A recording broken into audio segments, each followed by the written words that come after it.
Division 16, but we are very excited to have the Lieutenant Commander-in-Chief, Kelly Barrow, and the Adjutant-in-Chief. Okay, we also have some of the division officers with us today. Commander Johnny Holley, Texas Division Commander.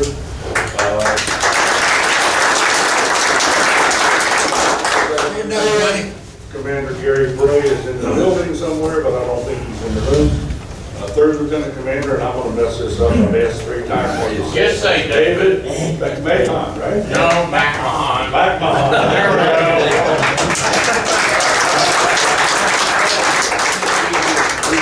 And then the Wire Brigade, the South Texas Brigade, Don Martin has already made a scene.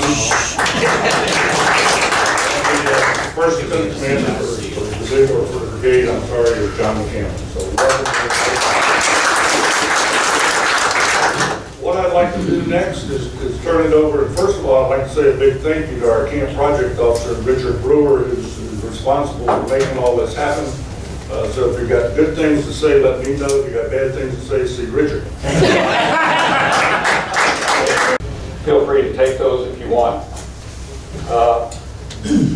As of right now, that's all the admin. I'd like to turn it over to our camp chaplain, Steve Turner, to give us invocation.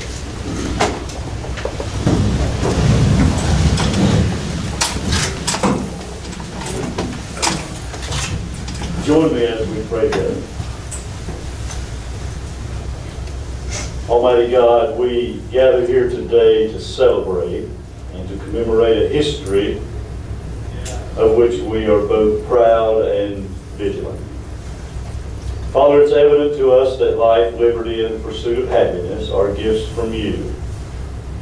As evidenced by our ancestors, we are often called on to defend that which you have graciously given us.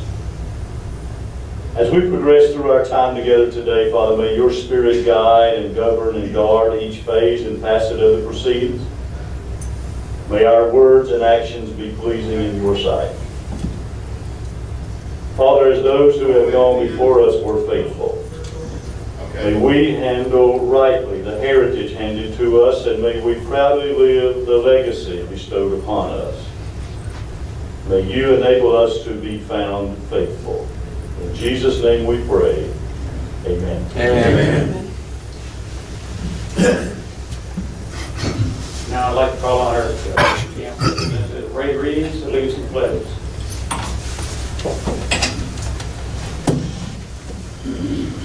I pledge allegiance to the flag of the United States of America and to the republic for which it stands, one nation, under God, indivisible, with liberty and justice for all. Pledge to the Texas flag. Honor the Texas flag. I pledge allegiance to thee, Texas, one state, under God, one and indivisible. Salute to the Confederate flag. I salute the Confederate flag with affection, reverence, and undying devotion to the cause for which it stands. To you, sons of Confederate veterans, we submit the vindication of the cause for which we fought. To your strength will be given the defense of the Confederate soldier's good name, the guardianship of his history, the emulation of his virtues, the perpetuation of those principles he loved and which made him glorious and which you also cherish. Be seated.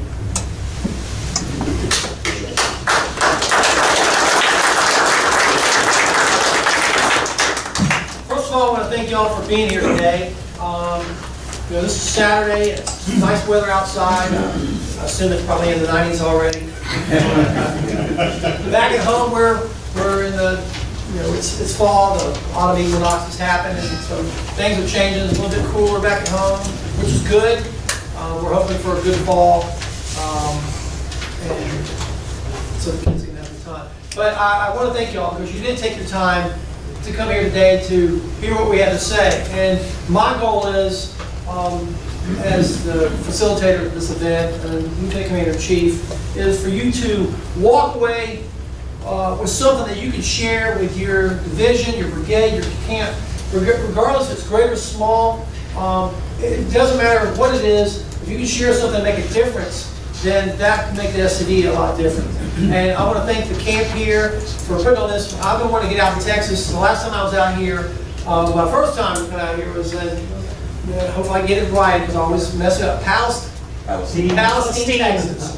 That was a day I'll never forget, as long as I live, not just because of the beautiful weather, but just knowing that in the face of adversity of someone saying, no, you can't fly this flag, that camp decided, hey, we're going to do it anyway, and you're not going to just see one flag just one time out of the year or 1 month out of the year. You're going to see it 365 days.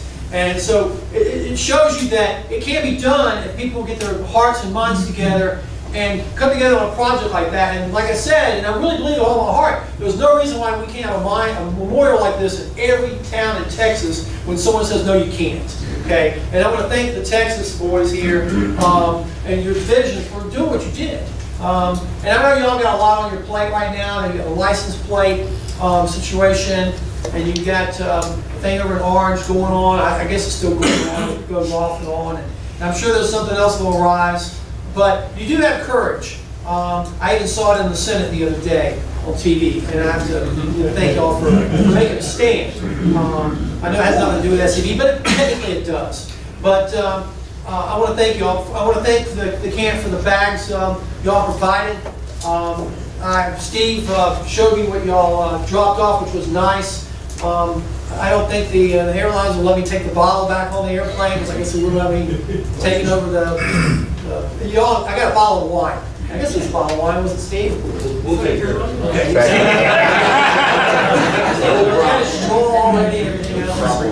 But I want to thank y'all for hosting this. I got an email from someone out in West Texas that wanted me to come out there and do that, one of these, and be a part of their West Texas reunion. I haven't read the email yet because I get a lot of emails, but I'm going to reply to it and see what we can do. I'm sorry Michael's not being able to be here with us today, but we'll move on without him and make the best of it. I know some of y'all are probably here just to see Michael, or here maybe just asking about who does his hair. Or I guess I shouldn't be talking. But the other one, Tom Hyder, just in case you don't know, I'm going to go ahead and tell you, his wife Millie is going through chemo right now. And so it's like a roller coaster ride for Tom and his devoted wife. So if you will keep Tom and his wife in your prayers, I know that he would appreciate it. No prayer is too small and no prayer is too big. But if you'll just lift him up when you think about his wife and what they're going through, I know I would appreciate it, and I know he would. The whole point of these workshops is something that I got when I was Army commander in the Army of Tennessee. I really wanted to reach out and try to educate people, because here we are in the 21st century and everybody thinks that communication is at the tip of our fingertips, and it is, but we miss a lot of things. And I thought it was important as an Army commander to create workshops. And what I did, I had one in the fall and one in the spring, and I wanted to move it around my Army because as a teacher, I've been teaching for 16 years, and we get educated all the time. A lot of it's good, a lot of it's bad, a lot of it's very bad. But we go through education stuff all the time. And I thought, well, if it's good enough for educators, or I shouldn't say educators, teachers, then I want to do the same thing for the Sons of Confederate Veterans. And I tell you, to be honest with you, if I can win the lottery and I can just retire from a job of teaching, it would be great. Then I would be doing this to Sons of Confederate Veterans. I would be dragging my family here and there and bringing people along that could share things with you, because you learn a lot when we have this. I mean, basically we get to see each other once a year, maybe at a division or national reunion, and that's about it. And that's why I thought it was important to get out here for headquarters to come here, and to the officers here and impart things that we hope that you can make a difference. Because our ultimate goal is to make us better members of the Sons of Confederate Veterans, is to make our divisions and our camps stronger so we can tackle the political correctness of fascism that's out there that desperately tries to destroy everything that we hold dear. And I know you all have a lot of great heritage out here. And I would have to say real quick that, a lot of people don't know my wife, Cassie, she's originally from Louisiana. And for a short time, she left Louisiana and came to Texas, and she graduated from Crowley High School. She's proud of that. Also doing her genealogy, and I know I'm going to mess this up, but she had a second great granduncle, third great granduncle that fought in the Battle of Gilead. Goliad. All right.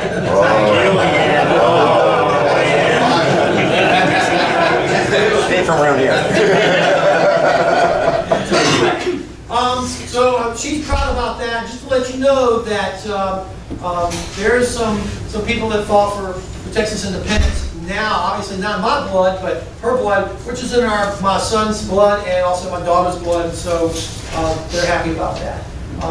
Another thing, I just want to throw out a little tidbit of history, Georgia history. I know this always riles people up when I tell this, but I'm going to tell you what it says. But there's a place in Georgia, it's called Knoxville. It's the county seat of Crawford County, named after William H. Crawford, who was ran for president. Is that it? Is that what happened? Come take it? Hey, I thought that was a Tea Party slogan. Close. The original Tea Party. Yeah. There's a park on the square in Knoxville, Georgia, in Crawford County, that says that this unit was raised up to go fight for Texas independence, and they took a flag that will later be adopted as the flag of the Lone Star State. So I'm just throwing that out. So basically it's saying that the idea of the flag for the Lone Star State came from Georgia. And if you don't believe me, I'll show it to you later on. But what I'm going to do today is I'm going to change things around a little bit, because I guess I can do that. If anybody objects, you can just see me later after class is over. We can talk. But it is an honor to be here, and I'm sorry I missed the show last night. Russ is going to take me down the Alamo, because I want to see where people took their stand for freedom and fought for independence. And the same thing our ancestors did, if you think about it. I mean, if you really think about it, and I like to talk about in my class when I used to teach U.S. history, Georgia history, is that 61 and 1776, it were the same ideas. The only difference is that they played Yankee Doodle Dandy one time, they played Dixie the other. And then here, y'all understand, because the men of Texas seceded from Mexico and fought for their independence. And I always thought, how in the world can Sam Houston be in favor of secession against Mexico, but be against it later on? But maybe y'all can explain that to me when you have the opportunity. Okay, you don't know? It's never been done. No, No one's ever understood it's one. just one of those things with the elephants in the room and no one wants to talk about it. He was But a then again, we do politician. the same thing. People talk about the 4th of July, and it's great, breaking away, and then you mention about 61, and all they can talk about is slavery. But anyway, And he changed after he became Emperor of Texas. Emperor of Texas. He died shortly there. Yeah. If you look on the schedule, it talks about command and structure. We're going to push that to the side, and I'm going to jump into something. So the schedule is going to be a little messed up. And if you want to ask questions, you can wait until end of the program, or you can ask questions in the middle of it if you have any questions, or you can be like my students who don't want to ask any questions and wait until the end of class and maybe ask me a question. Now, what we're going to do is we got PowerPoint. I'm hoping. Do I just hit this button? Left? I don't do anything on the left. Top left. Top left? That's usually things on the right. The other way. There you go. How do I go backwards? Is there any way I can go backwards on this? Scroll back. Scroll back?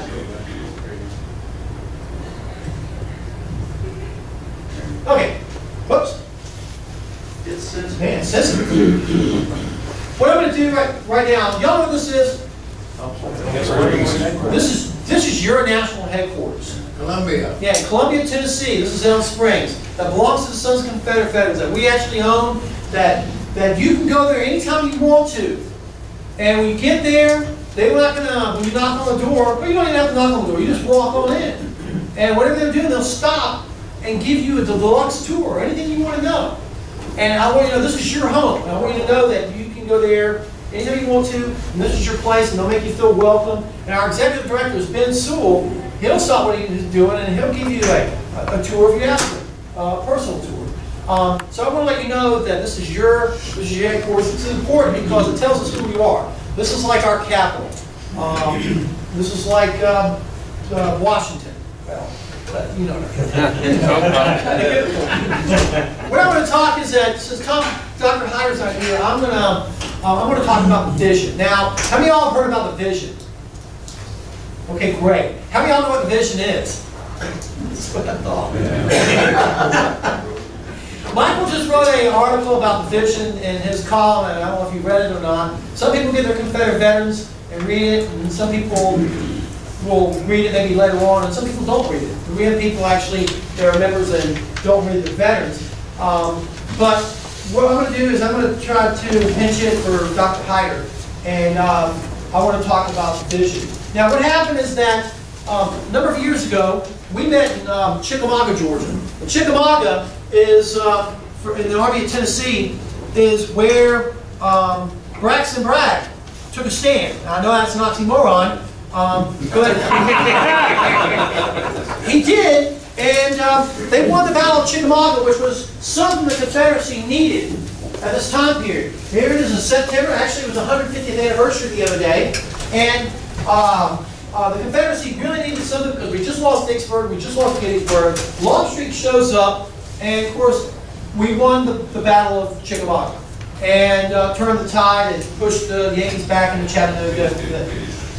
A couple years ago, we met at Chickamauga, and I thought it was kind of, not coincidental, but it was providential that, this is something that the Sons of Confederate Veterans needed. We needed a vision. If you're in the Army, you have a vision. If you're in the education, they got some plan, 10-year plan. If you're in a business, they got to have a 5-year plan, 10-year. If you're in a church, they have some kind of plan. And, in the SCV we have a mission statement, which is the charge. But we felt that, and I felt like that we were missing something. We were missing something down the road. We were almost like living from day to day. And so what happened is that a number of people from the Executive Council got together, and we locked ourselves in a room. This is something that I had been pushing for. Turn off your computers, turn off your cell phones, and basically just sit down and try to come up with something. And so we got there Friday night, and we did something all day Saturday. We locked ourselves in the room, and then part of Sunday, and we're trying to figure out a way of making this organization bigger than it is, better. Because there's a whole bunch of people out there that are eligible for the Sons of Confederate Veterans. And you'd be surprised that even with a camp of 239 members, very active in the community, there's still people in the community that don't know that Sons of Confederate Veterans. So what happened is that we decided where we wanted to go with this. And so what happened is that we came up with the idea of Vision 2016, and our goal is to get to a certain number of members by 2016.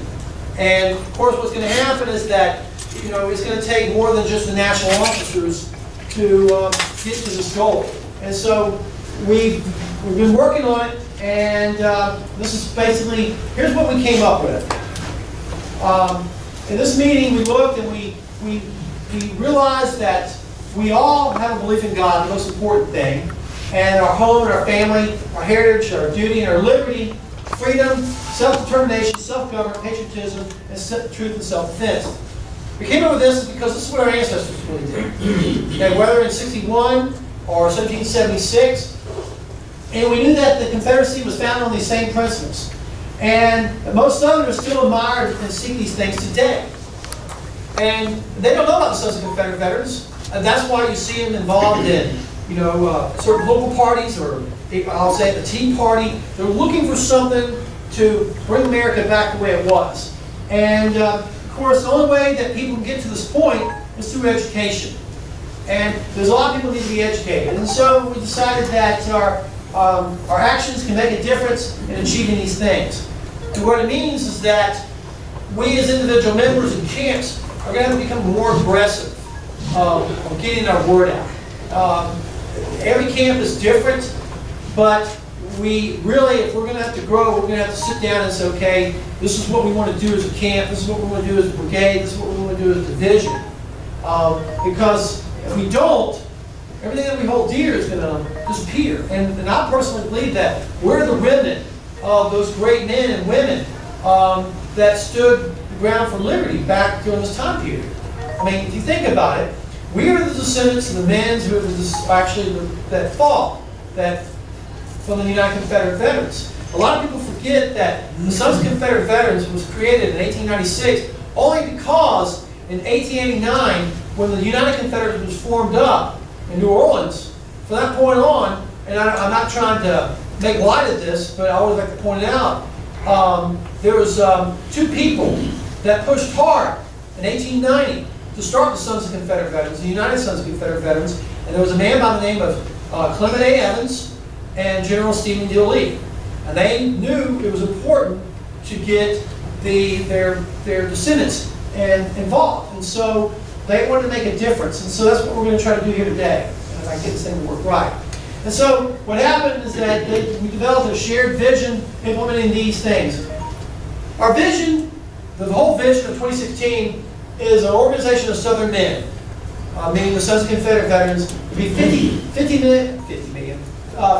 50,000 strong by 2016. Okay, that is our goal. So by the reunion, and where's the reunion going to be anyway in 2016? Richardson, Texas. So basically, we're hoping, because Texas is such a big state, and it is, big state, big reunion, we're hoping, our goal was, when we met, is to have 50,000 members. Obviously, that 50,000 show up at a reunion, that'd be great.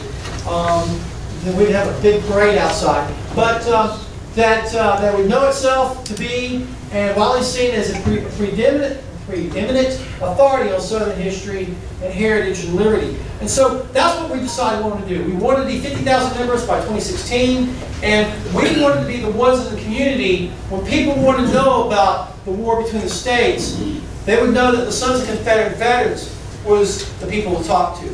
If you really think about it, 100 years ago, that when people want to know about the war between the states, and everybody was closer then, that the authorities during that time, 100 years ago, in your town, was probably your local UDC chapter, and maybe your UCV. And the reason I said the local UDC, because they're the ones who ran around raising money, having bake sales to do what? Erected monuments. And they're still there today, and they speak a lot. And so what we're hoping to do is that we're hoping that our organization will grow, where it will be a force to be reckoned with, that people will know. When they want to find out about the history, they come to the Sons of Confederate Veterans. When someone says something stupid on TV, people do all the time, in the newspapers, or just the uneducated group out there, we as the Sons of Confederate Veterans can have a voice and say things and have authority behind it. And usually that comes with numbers. And so, so at Montgomery, how many of y'all were at the Montgomery reunion? Okay, in Montgomery, what we did is that we adopted the policies, we broke out the groups, and this is the things that we looked at. And you know, you could use this in your business, you can use this in your own life, you know, you can use this in your church, wherever it might be. And what you have to understand, one thing I'd like to talk about is the Sons of Confederate Veterans is a business. And we're a corporation. We have a board of directors, and we have a mission statement, we have goals, and we're trying to get somewhere. And our goal, our business is heritage. To get other people out there to know about their heritage and sell it, and so they can be a part of this. And so we looked at 6 things.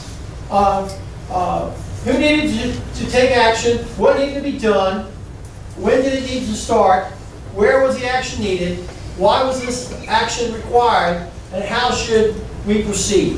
Okay, these are the 6 things that we looked at in this plan. Now we'll go ahead and tell you. How you doing? Good. These PowerPoints and these talks that we have, if you want it, and I'm interrupting on this, if you want any of this, we can send it to you. So you can use it in your camp, your division, your brigade, whatever it might be. Steve, I'm down and need to speak on your behalf on your presentation, because it's not PowerPoint, right? Okay. Okay, so the who part is us, you and me.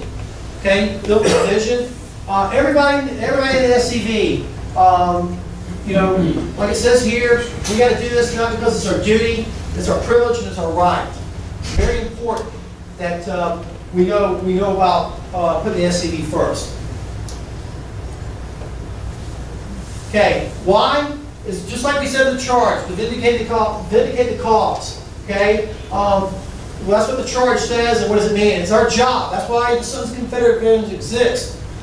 That's why we're here. Think about it. When people malign your ancestors, when they say bad things, they're like I just said, they're maligning your ancestors. And you should be acting the same way, just like if I said something bad about your wife, or your son, or your daughter, or your grandfather, or your dad, whoever it might be. You should, obviously, if I said something bad about them, you'd probably get upset. Well, you should be the same way when they talk about your ancestors. Now, I don't know about you, but I get upset when they compare my second great-grandfather who left his family and 6-month-old baby to go off to war and dies of smallpox, and he's a deacon in his church, and somebody's comparing him to a Nazi. Or one of those prison guards at Auschwitz. I mean, that's, I find that offensive.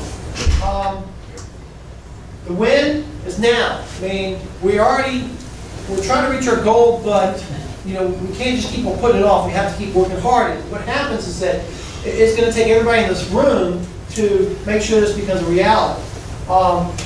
Where we are right now, basically. Well, first of all, in the South, but also outside the South. And the reason I say this is because we have camps. Not just in the heart of Dixie, but we have camps in New York, New Jersey. We have them in Indiana, in Ohio, in Illinois, Richie's favorite place. Yeah. We have them way out west, because a lot of our Confederate ancestors left because they couldn't take what was happening in the South. I have a man in my camp that he wanted to become a member of the Sons of Confederate Veterans, and he was from Chicago, Illinois. His father was from Chicago. His father was from Chicago. And I said, well, let me just play around. Come to find out, his ancestors were from Webster County, Virginia, which was forced to become part of West Virginia. And what happened is that because of the treatment they received after the war in West Virginia from being Confederates, they fled and they went to Illinois and settled there. And that's what happened. So we have them. We have them in Brazil. We have them in Belize. We have them in Europe, and we have them in Australia. People left. So we need to reach out to them. And this is so when we talk about this. We're not just talking about people in this room. We're talking about people outside the South. Now, we're already late. Not even when we did this in Montgomery, but we're late now. But we have to move forward. We have to move forward. We're going the wrong way.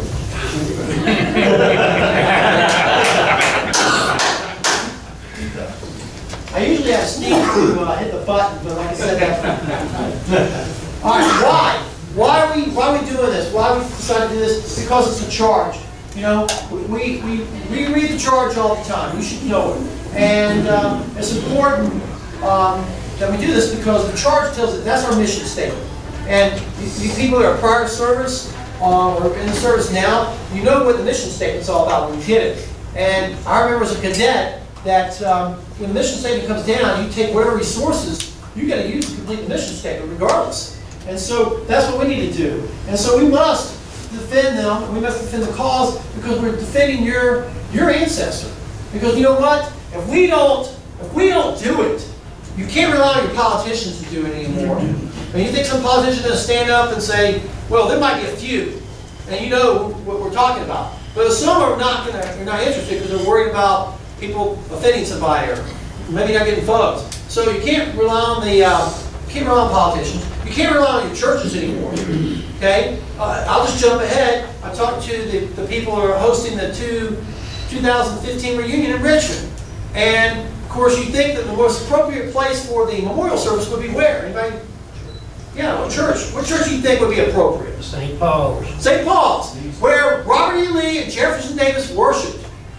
And you can go there and see a little plaque. Well, guess what? We're not having a memorial service there because the church doesn't want the Sons of Confederate Veterans because we might hurt someone's feelings. Okay? It's a memorial service, not a local rally.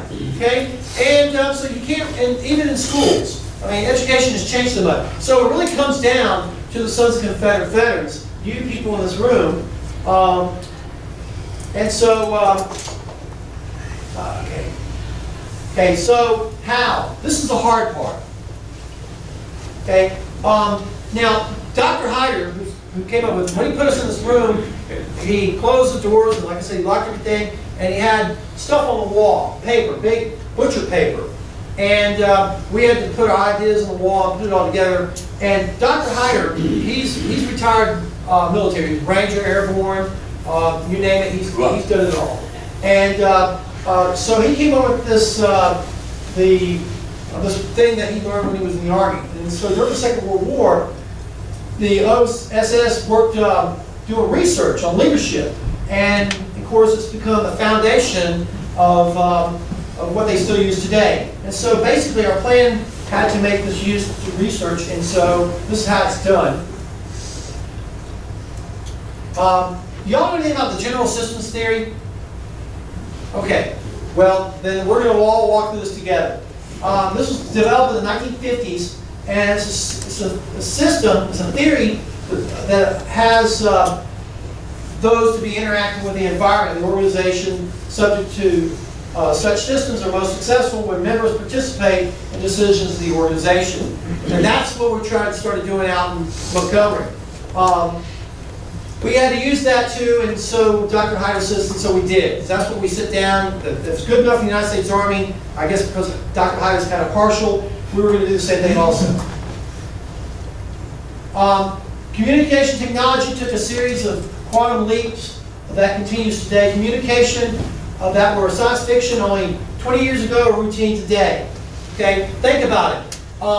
If you ever watched the old Star Trek series, they were using floppy disks, basically what we have now, which they've done away with now. If you looked at the new Star Trek, when they would hit their little communicator on their jacket, basically that's the Bluetooth. And so what's happening is that, as you know, you can't keep up with technology because it's changing so fast.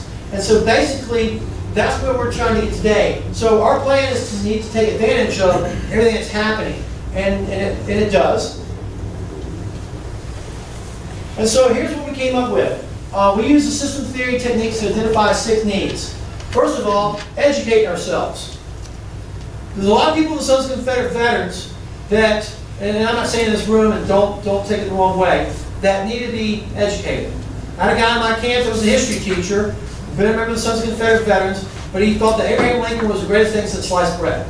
Okay? To me, that doesn't make any sense, but it's just because what he had been taught, what he had learned, the whole works. Educate the public. Have y'all read anybody in public that believes that the war was all about slavery? Have y'all read anybody that says that the battle flag is offensive? Yes. Have you read anybody that thinks that Abraham Lincoln was the greatest president ever? Yes. You read anybody that basically believes that Jesus Christ is on the right hand of Abraham Lincoln? Okay. So, we identified that the public needs to be educated, and trust me, they do. I deal with the public every day in my classroom. Growth. We realized that the SCV needs to grow. And the other thing is what I've been working on before we started the division was training. That people need to be trained. There's nothing wrong with that. In businesses, they train. If you work for Coca-Cola, IBM, how many of y'all work for corporate America? Okay, do you go to any kind of training? Do you go to training, sir? Yes. Okay, how many of y'all are in the Army, Navy, Air Force, Marine? Were y'all ever trained for anything? Yeah. Or they just took you to Fort Benning and said, here, put this on, jump out this... You were trained to fire a weapon. You were trained to whatever. So we're going to do the same thing. Public relations. Sometimes we can be our own worst enemy. People say the wrong things in public, do the wrong things in public, behave the wrong way, and you know, image does matter. That's one thing you have to remember. And some people seem to forget that. And some people are going to spin it around. There's a group out there over in Montgomery, Alabama that hates our guts, and that's the Southern Public Legal Center. And they're doing their best to try to spin us to what we're not. And so they keep on going around telling people what we are. And what we have to do is that we have to show that we're not. The other thing is marketing. We have something to market, and that's our heritage. And that's the liberty and independence and self-determination that our ancestors fought for.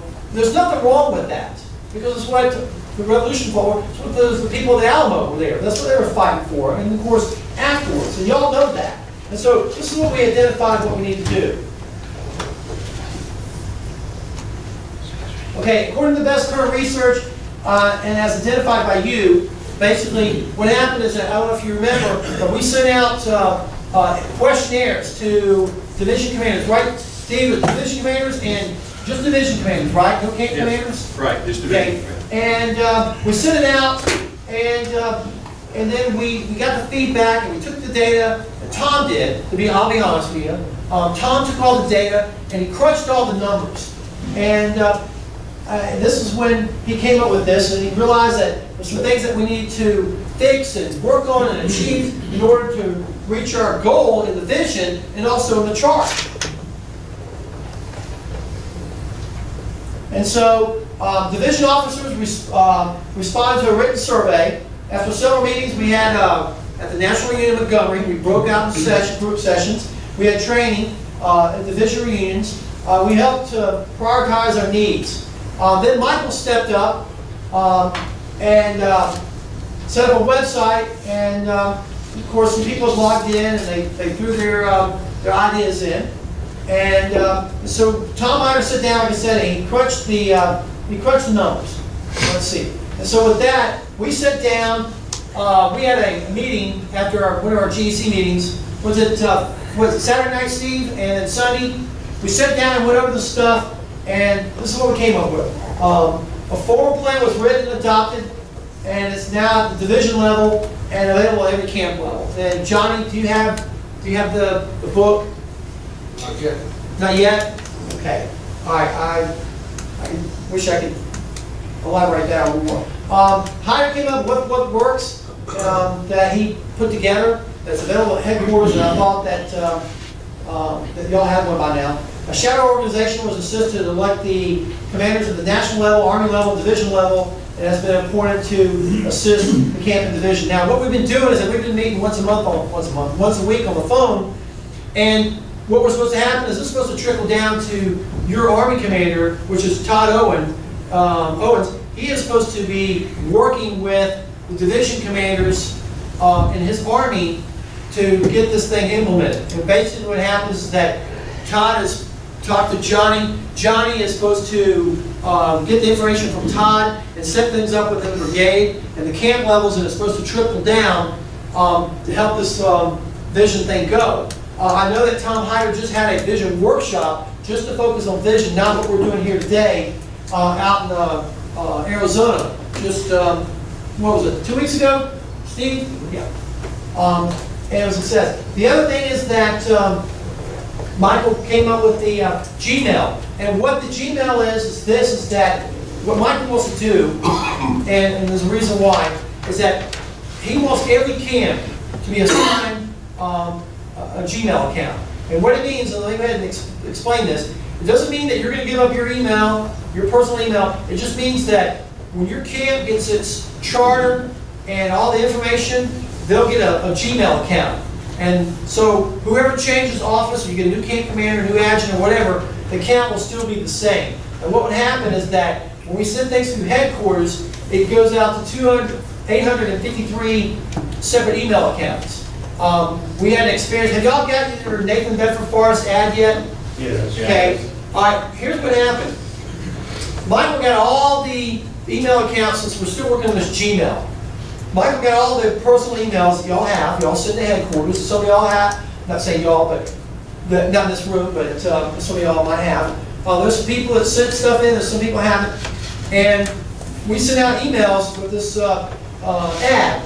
Well, after the ones we sent out, I think Michael sent out like 600 emails, or 500, and 247 bounced back with bad email addresses. And so this is why we're pushing that every camp get a Gmail account that will be signed by headquarters. So when we have to send information out, it's going to go, and all you have to do is just check it. And this is part of what we're looking at. Okay, what's next? More training at the Army and division level. And this is what basically has happened. Todd, and I can't speak on Todd, I wish Todd was here. Todd is supposed to, your Army commander is supposed to pick somebody in your division, or not your division, but in the Army, to be a component to help with the vision. And so they're supposed to have meetings, which has already started happening, and and then it's supposed to crunch the numbers, again, go back to those 6 questions. So what we're supposed to be doing is that's why Michael wrote his article, is that we're supposed to talk up the vision, we're supposed to be asking questions at meetings you attend, and I'll go from there. The new Gmail account, we're still working on that, obviously. And when the database is up and running, we're going to be using it because that's how things will be sent out. But what workbook is coming from headquarters. You can call them and get that. And then, of course, get to know your component managers and plan to have meetings. And so what's happened is that Todd is appointed. John, I'm not trying to put you on the spot, but has Todd talked to you about the component managers or anything with vision? I've been gone out of the country for 2 weeks, so I haven't been in communication with anybody. You've been out of the country? You've been over in Well, I've been Iran or Iraq? Georgia, so.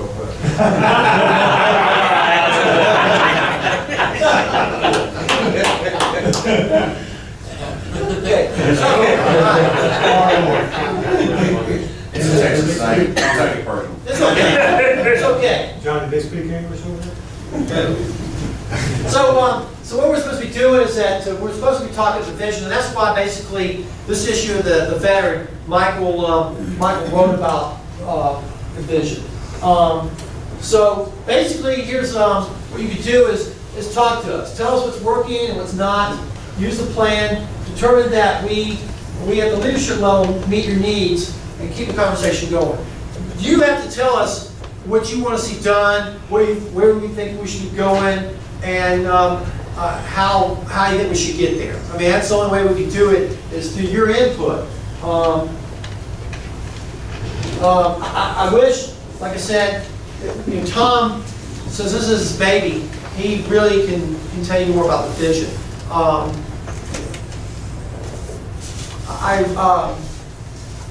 I know that you'll probably have some questions, like a lot of people do, about the vision. And if you have any questions, then this will be a good time to ask, or you think where we should be going in a certain place, or what we need to be doing. Anybody any suggestions? Yes. I got several issues or questions. One, when can we expect the Gmail accounts to be up and running? I've been hearing it now for a long time.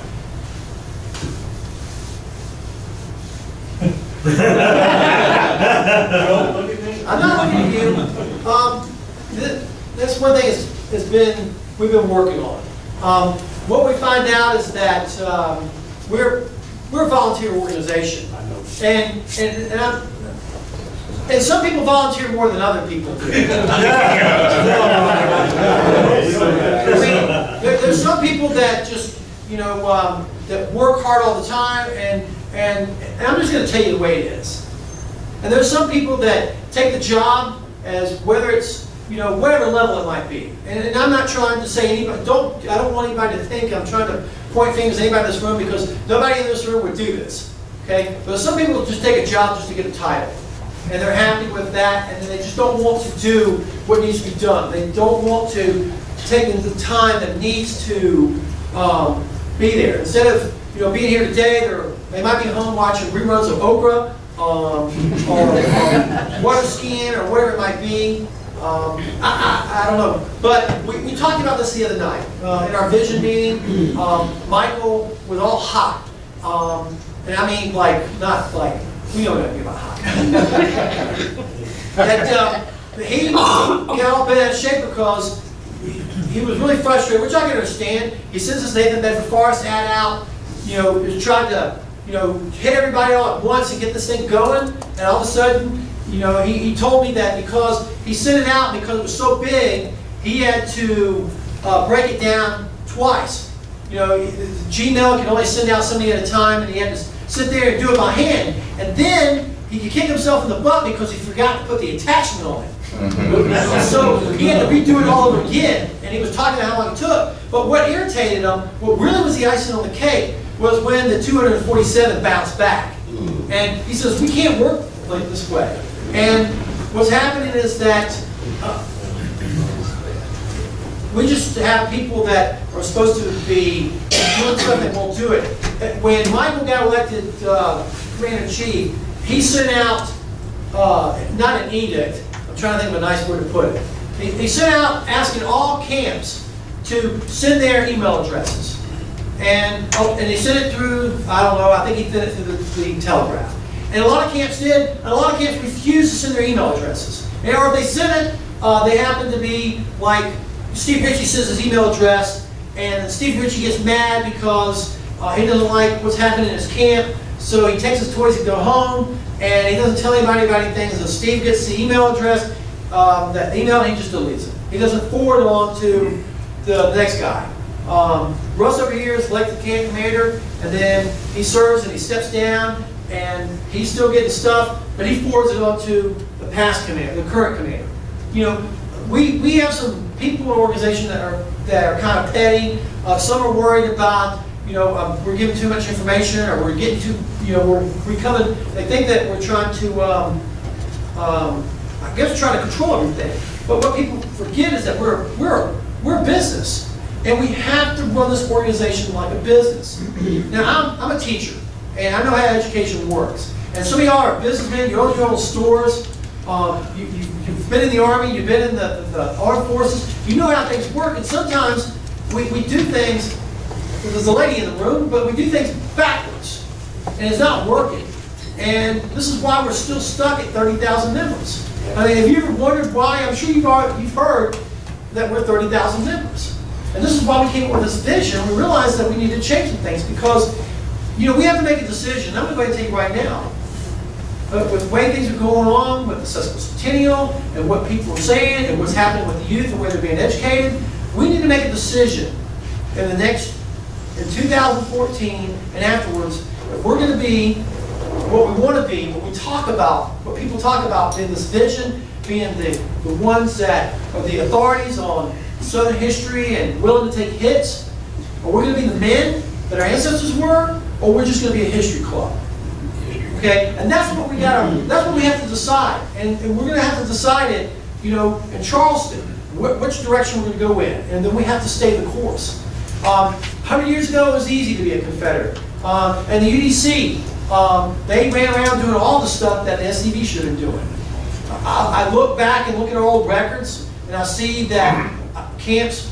There was one camp in 1912 that had 1,000 members, 1,000 members. But the problem was that we had to charge, but the SCV was all dressed up and had no place to go. We just were there because UDC was doing this, and the veterans were doing this, so we were just a club. And so, and we've had our ups and downs, but what we have to decide, and this is what the whole vision is about, is that we have to decide if we're going to be a corporation, we're going to be the organization we talk about being, or we're just going to be a history club. And that's where the rubber meets the road. It's going to be a tough decision. Because if we become